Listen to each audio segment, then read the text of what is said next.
BMCची building आहे. 16ला इथे नवीन महापौर बसेल. तुम्हाला काय वाटतं, मराठी अमराठी खान कोण महापौर बसेल? मराठीच बस. मराठी. मराठीचा मुद्दा तर बरोबर आहे. त्या मुद्द्यावर लढूनच उपयोग नाही. मराठी लोकांसाठी काम पण व्हायला पाहिजे, करायला पाहिजे. लड़ाई जो है वो भाजपा और ठाकरे में है, लेकिन आगे की बात करें तो भाजपा दिखाई दे रही है. पण ठाकरे यायला पाहिजे, बघूया. मराठी माणसाचा मुद्दा आहे. बरोबर, मराठी माणसंच यायला पाहिजेत. विचार मराठी म्हणजे एक मराठी माणूस पुढे जायला त्यांचा खूप विचार करून ते मत ठेवलं त्यांनी लोकांसमोर. पण लोक आता त्यांना साथ देतील की नाही ते मला थोडं त्या साईडला तर डाऊटफुल वाटतं. Brought to you by Palvi Agrico. आता शेतीसाठी जे काही लागणार ते घरपोच मिळणार, तेही मोबाईलच्या एका क्लिकवर. महाराष्ट्रामध्ये महानगरपालिका निवडणुकीचं बिगुल वाजलेलं असलं तरी सुद्धा मुंबईच्या या BMCच्या कार्यालयात कोणत्या पक्षाचा महापौर बसणार याकडे केवळ महाराष्ट्राचंच नाही तर देशाचं लक्ष लागलेलं आहे. कारण या मुंबई महानगरपालिकेमध्ये 75,000 कोटी रुपयांचं बजेट असलेली ही पालिका मागच्या अनेक वर्षांपासून उद्धव ठाकरे यांच्या ताब्यात होती. आता ज्या वेळेला एकनाथ शिंदे आणि त्यांची शिवसेना आणि भारतीय जनता पार्टी यांनी युती केली आणि ठाकरेंना आव्हान दिलं. दुसरीकडे राज ठाकरे आणि उद्धव ठाकरे एकत्र आलेत ही मुंबई महानगरपालिकेवरची सत्ता राखण्यासाठी. हे जरी चित्र असलं तरी सुद्धा मुंबईमध्ये निष्ठावंतांचे राडे, ज्या उमेदवारांना तिकीटं मिळालेली नाही आहेत त्यांनी एक प्रकारे घातलेला गोंधळ, त्यावरून सुद्धा चर्चा सुरू आहे.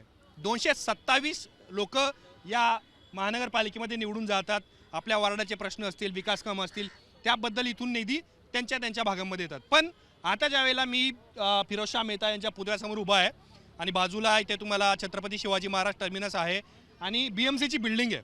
इथे लोक जमलेले आहेत, त्यांना इथे फिरायला आलेले आहेत, काहींना BMCची इमारत बघायची आहे, काही लोक बाहेरून आलेले आहेत. पण खरंच या BMCतून झालेले निर्णय लोकांपर्यंत पोहोचतात का? आणि ज्या वेळेला ठाकरेंची प्रतिष्ठा पणाला लागली आहे त्यावेळेला भाजप आणि शिवसेना ग्राउंडवरती किती मजबूत दिसतात त्याचबद्दल आपल्याला लोकांसोबत बोलायचं आहे. मला सांगा, तुम्ही कुठून आलात? आष्टी हिंदी. कहाँ से हो आप? गोवंडी से. गोवंडी से. क्या करते हो? पढ़ाई करते हैं. पढ़ाई करते हो? जी अभी सामने चुनाव है, 15 को वोटिंग होना है. जी जी होना है. तो क्या दिख रहा है आपको? हवा क्या है मुंबई में? मुंबई में हमारे अगर गोवंडी की बात करें तो यहाँ पर समाजवादी पार्टी बहुत और AIMIM में बहुत बड़ी फाइट देखने को मिल रही है. हालांकि मुंबई की अगर बात देखें तो वहाँ पर चीज़ें दूसरी हैं, लेकिन जो मूलभूत समस्याएं हैं यहाँ की, वो चाहे गटर की हो, पाइपलाइन की हो और तमाम सारी जो है, चाहे स्वास्थ्य सुविधाओं की हम बात कर लें, तमाम सारी जो सुविधाएं यहाँ पर थी वो गोवंडी में जो वहाँ की नगर सेविका पूर्व में रही हैं उन्होंने अच्छा काम किया है. तो हम समझते हैं कि उन्हें दोबारा मौका मिलना चाहिए. इसी को लेकर के समाजवादी पार्टी वहाँ पर लगातार. लेकिन मेन थीम मुंबई में ठाकरे वर्सेज भाजपा है, तो ये लड़ाई में आपको कौन आगे दिख रहा है? इसमें अगर देखें तो भारतीय जनता पार्टी आगे नजर आ रही है.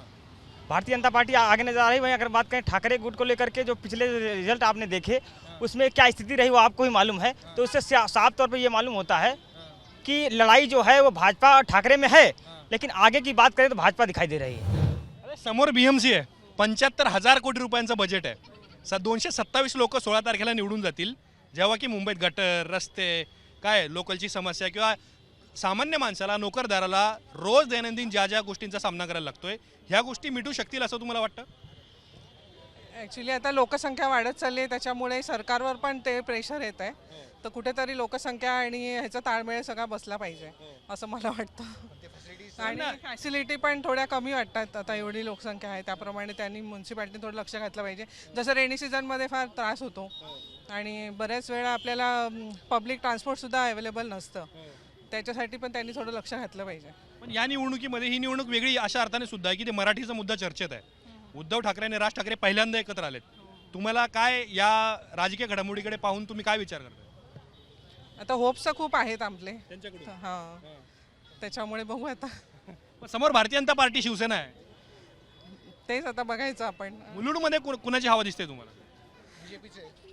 समोर आहे BJPचीच हवा आहे. कारण सध्या तिथे परिस्थिती अशी आहे की किरीट सोमय्यांच्या मुलाला उमेदवारी दिली आहे. हो बरोबर. मग त्यांनाच असं जास्त लोकांकडून अपेक्षा आहे की यावेळेस ते परफॉर्मन्स देतील. कारण मुलुंडमध्ये त्यांनी खूप प्रगती केली आहे आणि बाकीच्या पार्टीज आता एवढ्या सध्या तिथे ॲक्टिव्ह नाही आहे, दिसत नाही, एवढ्या व्हिजिबिलिटी येत नाही एवढी. म्हणून तर आता सध्या BJPच्या तिथे हवा असतं. आता हे दोन ठाकरे एकत्र आले, समोर आव्हान आहे, चॅलेंज आहे. हो, समोर तो चॅलेंज तर आहे, पण तरी एवढं मला नाही वाटत येणार चॅलेंज. कारण ते अजून त्यांचं एवढं खूप वर्षापासून त्यांचं काय सिच्युएशन चालू होती, भांडण चालू होतं, मग ते काय सगळं चालू होतं. मग त्याच्यामुळे लोकांना एवढं क्लॅरिटी नाही आहे की ती येतील की नाही. डाऊटफुल खूप आहे त्यांच्यावर आणि त्यांचं काम अजून दिसून नाही आलं एवढं. त्यांनी खूप प्रचार केला आहे मराठी लोकांसाठी आणि विचारांसाठी. पण मराठी म्हणजे एक मराठी माणूस पुढे जायला त्यांचा खूप विचार करून ते मत ठेवलं त्यांनी लोकांसमोर. पण लोक आता त्यांना साथ देतील की नाही ते मला थोडं त्या साईडला तर डाऊटफुल वाटतं. मला सांगा कुठून आलात तुम्ही? कुठून आलात? मुंबईचंच आहे मी. मुंबईचं. हो. हे 15 तारखेला मतदान आहे मुंबईमध्ये. राज ठाकरे आणि उद्धव ठाकरे एकत्र आले, समोर भाजप शिवसेना आहे. सामना कसा दिसतोय तुम्हाला? बघूया आता कसं रंगेल आता काय ते सामना. मराठीचा मुद्दा पण आलाय बरं. हो मराठी चालाय मुद्दा. बघूया आता. तुम्ही कुठे राहता मुंबईत? मी डोंबिवली. डोंबिवलीत. अच्छा. तिकडे तर काय सकाळपासून आम्ही बघतोय सगळे बिनविरोधच निघतात लोक सगळे. हो बिनविरोध आता दीपेश म्हात्रे आणि ते हे दोघे बिनविरोध झाले निवडून आता. बरोबर आहे. पण काय युती सगळीकडे झाली आहे, पण तीन ती ठिकाणी झाले झाली नाही. हा ती बरोबर आहे. मुंबई ठाणे आणि मुंबई ठाणे डोंबिवली. म्हणजे झाली आहे. 3 ठिकाणी झाली, बाकी ठिकाणी झाली. हा बरोबर. बघूया आता काय होईल ते आता. ठाकरे एकत्र आलेत, काय अपेक्षा आहे तुमच्या? हो आहे अपेक्षा. दोघे एकत्र राहिले ते दोघांचीच येणार सत्ता मला असं वाटते.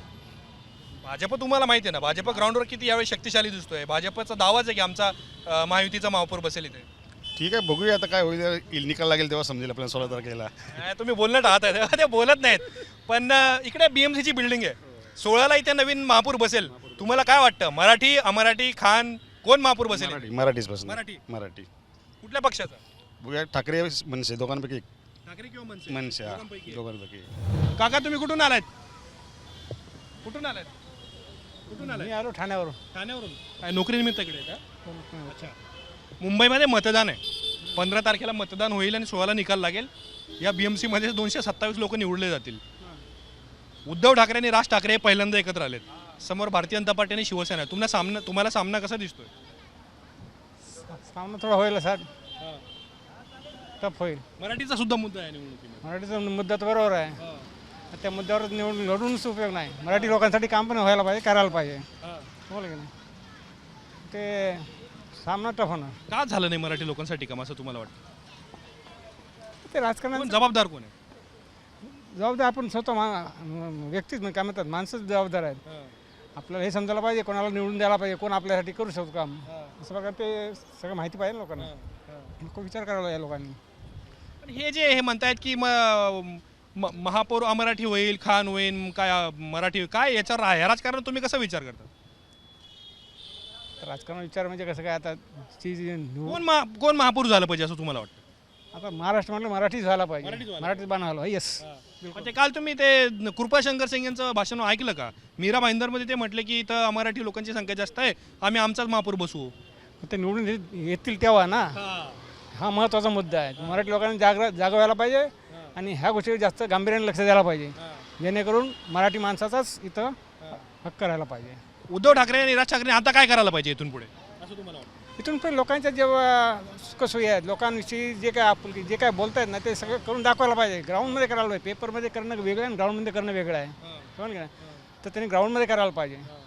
जे आता वचनात काही बोलतात ना ज्या गोष्टी, जर त्यांच्याकडे सत्ता आली तर तेवढं त्यांनी करायला पाहिजे, जेणेकरून लोकांचा एक विश्वास बसेल, आत्मविश्वास की नाही मराठी माणसासाठी हे कामं करतात आणि त्यांनी करायला पाहिजे. तुम्हाला असं वाटतं की ते प्रचारामध्ये थोडेसे मागे दिसत आहेत? भाजपचा ज्या पद्धतीने भाजपने प्रचारात आघाडी घेतली आहे किंवा ग्राउंडवर ज्या सिच्युएशन इक्वेशन बदलत आहेत?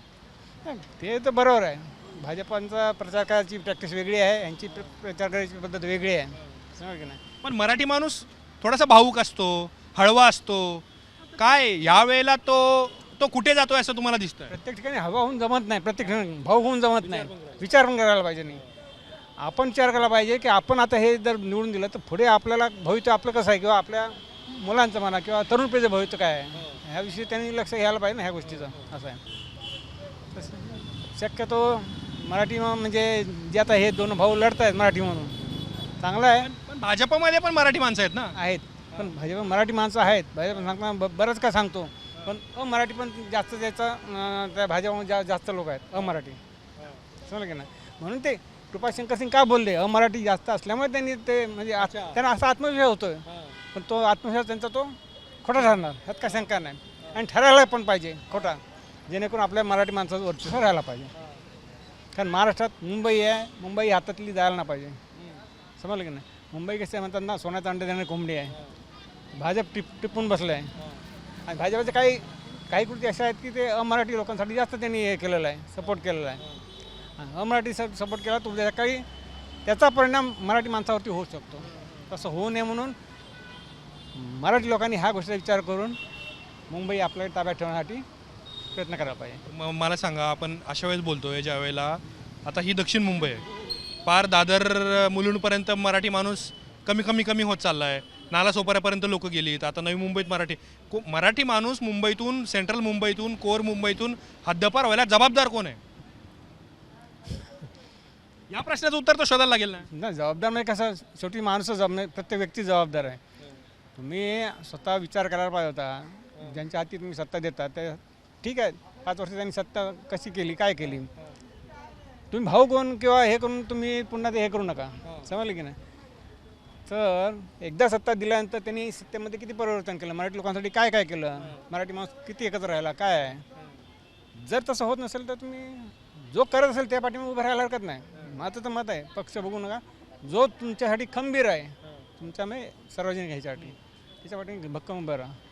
त्यांचे काही महत्त्वाचे मुद्दे लक्षात घेण्यासारखे आहे. त्यांना जायचं होतं पण ते थांबले होते. ठीक आहे, त्यांनी अनेक गोष्टींवरती आपल्याला बोललेत.